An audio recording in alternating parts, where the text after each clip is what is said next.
dalam kajian-kajian saya sampaikan bahwa Masya Allah ternyata kalau mau ngobatin penyakit itu gampang. Ya seperti tadi Pak Samsu gitu kan, ngerti ini masalahnya apa gitu kan. Tubuh kita tuh sekarang saat ini kenapa jadi masalah? Karena pertama dia yang justru malah kita tidak banyak kasih nutrisi atau kasih zat gizinya, itu justru malah organ yang paling penting dalam tubuh kita. Organ tersebut namanya apa? Kolbu.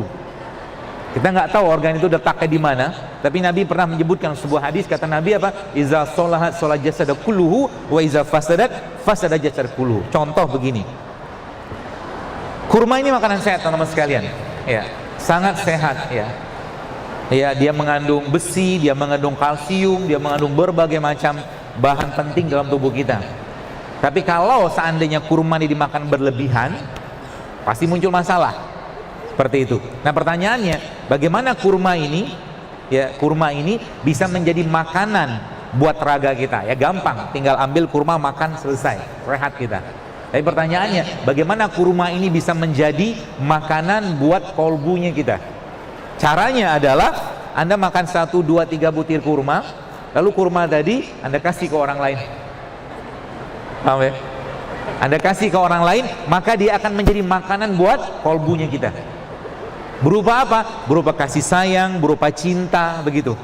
Ya, jadi waktu kita memberi sesuatu kepada orang lain dalam bentuk sedekah, sebenarnya kita bukan memberi fisik, tapi kita meluapkan perasaan atau mengalirkan atau menyalurkan perasaan kita kepada mereka.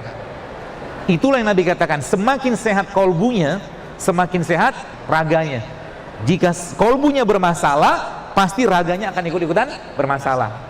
Ya, dan itu bisa kita pakai sebagai salah satu bentuk pengobatan. Itu sebabnya sering saya sampaikan di berbagai kajian saya katakan, coba ketika lagi ada sakit, jangan ujuk-ujuk datang kalau misalkan nggak emergensi. Jangan langsung katakanlah datang ke rumah sakit kalau tidak darurat ya. Jangan datang langsung ke terapis, ke herbalis, ke pembekam, jangan. Datang dulu ke Allah. Temui Allah.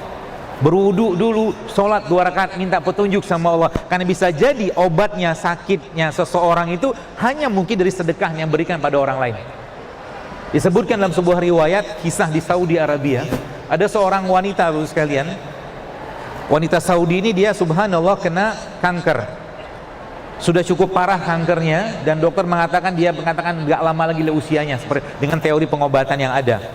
Dan dalam rumah dia itu ternyata Masya Allah ada seorang wanita yang bekerja. Wanita itu orang Indonesia. Menariknya setiap per 2 jam wanita tadi, orang Indonesia tadi itu pergi ke toilet, ke kamar mandinya. Apa yang dikerjakan? Dia awalnya bingung, ini apa ini orang, kenapa bolak-balik kamar mandi? Ya.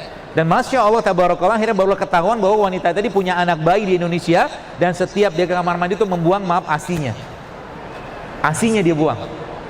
Ya, bayangkan. Dan ketika wanita Saudi tadi mengetahui kejadian tersebut, ini kisahnya masyhur sekali waktu itu di Saudi, dan subhanallah akhirnya apa? Dia suruh pulang karyawan tadi, dia punya khadimat tadi, pembantu tadi, dia suruh pulang, kamu pulanglah, gajimu tetap saya berikan, dan nanti kalau kamu pulang kabari saya ke sini. Kalau kamu pulang lagi ke Indonesia, dikasih kesempatan 6 bulan untuk menyusui anaknya, nanti kalau kamu pulang lagi kabarin saya akan ongkosi lagi kamu balik ke sini. Dan subhanallah beberapa lama kemudian wanita itu pulang, dan waktu wanita tadi dicek lagi sama dokternya, ternyata kankernya sudah hilang semua. Ini yang saya katakan solusi spiritual. Solusi spiritual yang banyak umat Islam tidak pakai atau lupa bahwa Islam memberikan pedoman yang luar biasa. Ketika cinta itu disebarkan, ketika kasih sayang itu disampaikan kepada orang, diberikan kepada orang, maka Masya Allah efeknya luar biasa. Contoh, ketika kita memberikan uang kepada orang, ini contoh saja 5.000 ya, atau mungkin 2.000 atau berapapun lah, 10.000 yang uang jumlah kecil gitu kan. Orang itu ketika menerima uang kita, ya pasti dia akan mengucapkan alhamdulillah, terima kasih, Masya Allah, alhamdulillah, seperti itulah. Coba teman-teman sekalian ya, kita mulai menaikkan ya derajat atau mungkin pintu atau keran perasaan kita itu kepada orang lain. Ya, dengan cara apa? Misalkan biasa ngasihnya 10.000, sekarang kasih 100.000. Biasa kasih misalkan 50.000, sekarang kasih 200.000. Dibuka kerannya lebih besar. Sebenarnya kita membuka perasaan lebih besar, dan perasaan seperti itulah nanti yang akan langsung ke langit. Karena itulah bentuk rasa cinta kita kepada Allah dengan memberikan sesuatu kepada orang dalam bentuk uang sebagai simbolnya, atau mungkin apapun bentuk sedekahnya. Seperti itu, ya.